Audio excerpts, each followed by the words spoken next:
महारानी web series का एक डायलॉग है कि जब भी आपको लगता है कि आप बिहार को समझ गए हैं, तब बिहार आपको ऐसा झटका देता है कि आपको लगता है कि आप बिहार के बारे में कुछ भी नहीं समझे। आज वैसा ही चुनाव परिणाम आया है।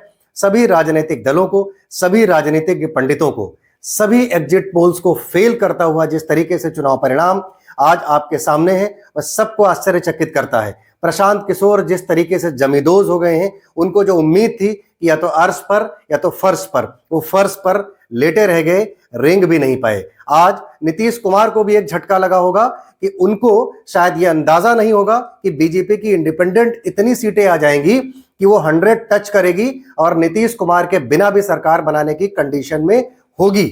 अब प्रशांत किशोर का क्या होगा ऐसे में, जिन्होंने कहा था कि जेडीयू की अगर 25 सीटें आ गई तो वह राजनीति छोड़ देंगे।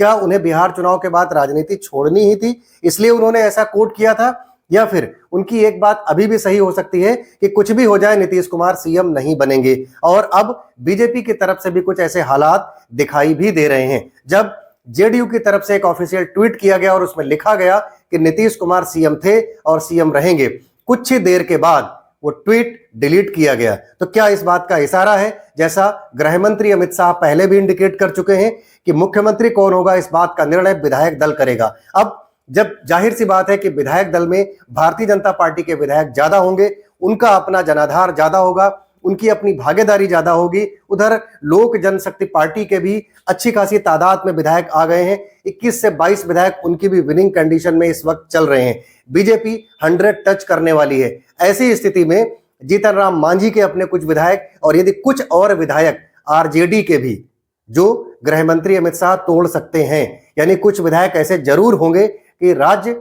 और केंद्र दोनों सरकारों का मजा लूटने के लिए भाजपा के साथ जा सकते हैं। अगर ये समीकरण बनते हैं तो नीतीश कुमार का एक बार 10वीं बार मुख्यमंत्री पद की शपथ लेना इतनी बड़ी प्रचंड जीत के साथ भी मुश्किल हो सकता है। नो डाउट कि इस बिहार के विधानसभा चुनाव में बीजेपी ने हमेशा कहा है कि इंडिया गठबंधन को मात देने के लिए एनडीए गठबंधन नीतीश कुमार के ही चेहरे पर चुनाव लड़ेगा। यह भी हो सकता है कि नीतीश कुमार के चुनाव फेस को फायदा उठाते हुए ओबीसी वर्ग के वोटों को और खास करके कुर्मी वोटर्स का एडवांटेज लेते हुए वोटों को प्राप्त करते हुए बीजेपी ने प्रचंड जनाधार जिस तरीके से पाया है, एक बार बीजेपी अपने पूर्व के अनुभवों से सीखते हुए नीतीश कुमार को बाइकॉट करे और अपना मुख्यमंत्री वहां पर स्थापित करे। हालांकि नीतीश कुमार ने चुनाव के दौरान भी, जब दूसरे चरण की वोटिंग होनी थी, तब भी विपक्ष के द्वारा इस तरीके का नैरेटिव फैलाया गया था कि नीतीश कुमार मुख्यमंत्री नहीं बनेंगे। नीतीश कुमार ने अपने आप अपने बैनर पोस्टरों पर एक बार फिर से लिख दिया था कि 25 से 30 फिर से नीतीश। अब नीतीश कुमार एक बार फिर से मुख्यमंत्री बनने की तड़प में विनिंग कंडीशन में खड़े हुए हैं, लेकिन क्या वो चुनाव जीतेंगे? इसके बाद एक बड़ा विश्लेषण का जो मुद्दा है वो ये है कि क्यों विपक्ष इतना बुरी तरीके से धराशायी हो गया कि आरजेडी मात्र 25 सीटों पर सिमटती दिखाई दे रही है।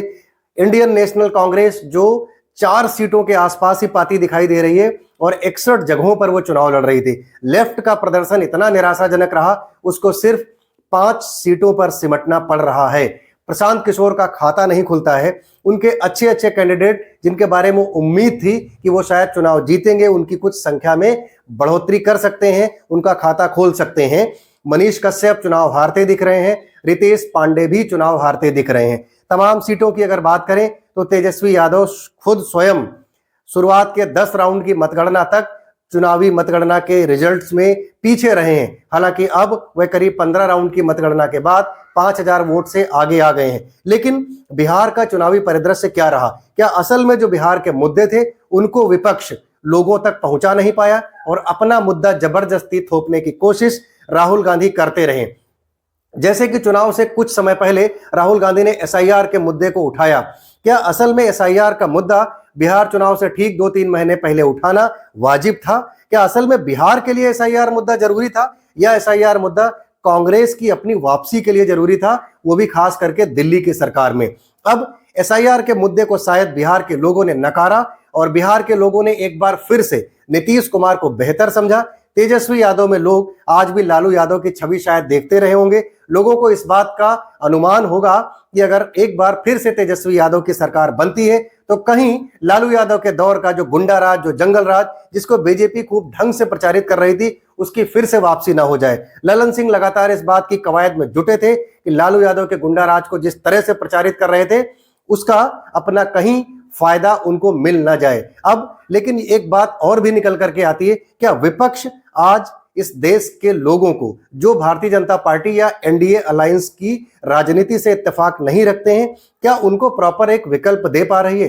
क्या मुद्दे पर काम कर पा रही है? आज पूरे देश के अंदर तमाम सारे राज्य, तमाम सारे लोग सोशल मीडिया के माध्यम से आपको ऐसी बातें कहते सुनाई देंगे कि आज का मुद्दा बेरोजगारी है, बिहार का बड़ा मुद्दा पलायन था, पूरे देश का मुद्दा महंगाई है, भ्रष्टाचार है, बेरोजगारी है, शिक्षा की बदहाल व्यवस्था है, भ्रष्टाचार है, कमजोर इंफ्रास्ट्रक्चर भी एक खराब व्यवस्था बिहार की रही है। लेकिन बिहार में विपक्ष के लोगों ने भी क्या दिया? वही भ्रष्टाचारी, वही दागी, वही बाहुबली प्रवृत्ति के नेता, जिन्होंने शोषण किया है प्रदेश के गरीब कमजोर तबके के लोगों का, उनको ही विकल्प के रूप में जब जब विपक्ष प्रेजेंट करता रहेगा, तब तक लोग वोट देते समय तुलनात्मक अध्ययन करेंगे कि ये बेहतर, कि ये बेहतर। वहां पर बहुत जाहिर सी बात है कि प्रधानमंत्री नरेंद्र मोदी के चेहरे को, उनको खुद को अपना एडवांटेज मिलेगा। और प्रधानमंत्री मोदी ने जिस तरीके से पूरे देश में इंफ्रास्ट्रक्चरल डेवलपमेंट,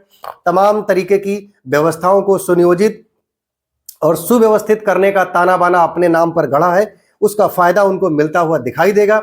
तमाम राज्यों से मुख्यमंत्री जाकर सुशासन की, तमाम तरीके की अपनी व्यवस्थाओं की, जिस तरीके से योगी आदित्यनाथ का बिहार के चुनाव प्रचार में फायर ब्रांड रैलियां करना और ये बताना कि हमने अपने देश, हमने अपने प्रदेश से बाहुबलियों को निपटाया है, भूमाफियाओं को निपटाया है, तमाम जो आतंक में निपटे हुए जुटे हुए लोग थे, आका थे, उनको जमीदोज किया है। इस तरीके की जब भी भूमिकाएं बनाई जाएंगी, भारतीय जनता पार्टी को जरूर फायदा मिलेगा। अब अगर विपक्ष को, एनडीए अलायंस को कहीं हराना है, डिफीट करना है, तो साफ अच्छे पढ़े लिखे लोगों को लेकर के आना होगा।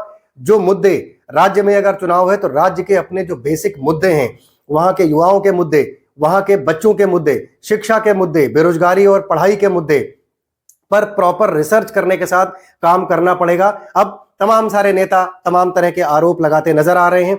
अखिलेश यादव एक बार फिर से कह रहे हैं कि एसआईआर की लूट की वजह से, एसआईआर की डकैती की वजह से आज विपक्ष को इतनी बड़ी हार का सामना करना पड़ा है। फिर वही राग अलापा जा रहा है कि ईवीएम में धोखाधड़ी हुई है, एसआईआर में धोखाधड़ी हुई है। लेकिन प्रशांत किशोर का डिप्टी सीएम सम्राट चौधरी को बुरी तरीके से लज्जित करने का प्लान बनाना भी असफल होता नजर आ रहा है। और वहीं विपक्ष का मुकेश सैनी यानी सन ऑफ मल्लाह के नाम से डिप्टी सीएम को प्रेजेंट कर देना भी कारगर साबित नहीं हुआ। यानी जो वहां पर मल्लाह लोग थे, जिनके बिहार में अधिकांश वोटरों में संख्या है, उन्होंने भी शायद आरजेडी को उतना ज्यादा पसंद नहीं किया जितना नीतीश कुमार को पसंद किया। परस्पर अगर नीतीश कुमार और तेजस्वी यादव के चेहरों की बात किया जाए, तो मैंने पहले के वीडियोज में भी बताया है कि नीतीश कुमार के अगेंस्ट अभी इतनी एंटी इनकम्बेंसी नहीं हुई है कि लोग उन्हें मुख्यमंत्री बनता ना देख पाए। लेकिन नीतीश कुमार के चेहरे पर लड़ा गया ये एनडीए अलायंस का चुनाव, क्या एक बार फिर से नीतीश कुमार को मुख्यमंत्री बनाएगा, या फिर बिना नीतीश कुमार के भी बीजेपी अपनी सरकार बनाएगी और बीजेपी अपने किसी विधायक को वहां का मुख्यमंत्री बनाएगी? अब एक बड़ा सवाल यहां पर एक और खड़ा होता है कि कहीं अगर आरजेडी की, तेजस्वी यादव की पार्टी को 24 से भी कम सीटें मिली, हालांकि अभी तक तो 24-25 सीटें मिलती दिखाई दे रही हैं, अगर 24 से भी कम सीटें तेजस्वी यादव को मिलती हैं तो तेजस्वी यादव को नेता प्रतिपक्ष की कुर्सी भी गंवानी पड़ेगी। अब वहीं इनके खेसारी लाल यादव तक अभी तक चुनाव हारते दिखाई दे रहे हैं। उधर पवन सिंह की पत्नी ज्योति सिंह भी चुनाव हारती दिखाई दे रही हैं। रितेश पांडे जनस्वराज पार्टी से चुनाव लड़ रहे थे, वो भी हारते दिखाई दे रहे हैं। मनीष कश्यप जो वहां के फेमस यूट्यूबर्स हैं और उन्होंने कुछ समय भारतीय जनता पार्टी में रहकर भी राजनीति की है, बहुत सारे बिहार के बेसिक मुद्दों को भी उन्होंने उठाया है, लेकिन वो भी चुनाव हारते दिखाई दे रहे हैं। उधर बाहुबलियों के दौर में अनंत सिंह मोकामा से 30,000 वोटरों से चुनाव जीत चुके हैं। वहीं ओसामा जो शहाबुद्दीन के बेटे हैं, शहाबुद्दीन को बिहार का एक बड़ा माफिया कहा जाता है, लालू प्रसाद यादव का एक बड़ा गुर्गा कहा जाता था हमेशा शहाबुद्दीन को। शहाबुद्दीन के बेटे ओसामा अब चुनाव जीत चुके हैं।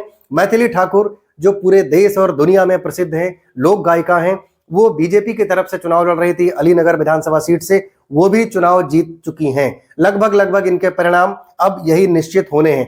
कुल मिलाकर के बिहार का चुनाव एक बार से सभी एग्जिट पोल्स को फेल करता हुआ सभी राजनीतिक दलों के लिए, राजनीतिक पंडितों के लिए एक चौंकाने वाला परिणाम है। देखने वाली बात यह होगी कि नीतीश कुमार को 10वीं बार, जैसा कि लोग कहते हैं कि नीतीश कुमार की किस्मत बहुत मजबूत पेन से लिखी है, गाढ़े पेन से लिखी है, उनको मुख्यमंत्री बनना ही बनना है। क्या एक बार फिर से बीजेपी उनको चकमा देगी? ये सवाल मैं आपके लिए अपने वीडियोस के कमेंट बॉक्स में उत्तर के लिए छोड़ता हूं। उम्मीद करता हूं आपकी अपनी राय मुझे इस वीडियो में मिलेगी। धन्यवाद। जय हिंद, जय भारत।